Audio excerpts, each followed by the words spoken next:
So whatever. Say what you want about me with Trey Lance. I got some guy today that I really like. I've come to like him because I've had him on my show and I was doing some roundtables, and he's a good dude. Everybody knows who he is.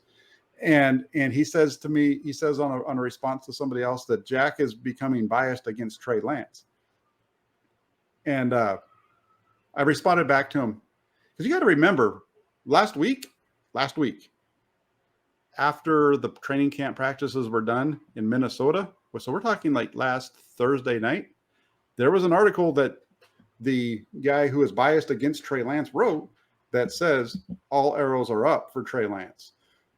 So if you think that I don't like Trey Lance, or you think that I'm being biased against Trey Lance, you're not paying attention. Just because I think the guy doesn't play good and makes mistakes, and I say that instead of saying, oh, it's not bad. That's not his fault. That's that guy's fault. Just because I tell you the way that I feel and it doesn't mesh with you doesn't mean that I'm biased against him. I want Trey Lance to be better than every other quarterback the Founders have had. They put a lot of money into him.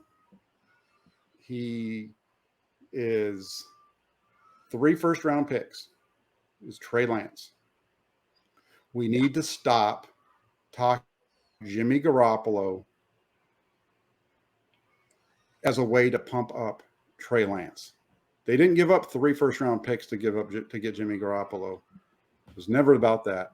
And just because Jimmy Garoppolo threw 5 interceptions in a training camp 3 years ago, he had 5 picks, that doesn't mean that Trey Lance screwing up is any better. Unless it makes you feel better. But it doesn't change the way that it went down. Yeah. And Jimmy Garoppolo isn't going to be a member of the 49ers. If you want to keep talking about him, knock yourselves out. But I think it's a fool's errand at this point.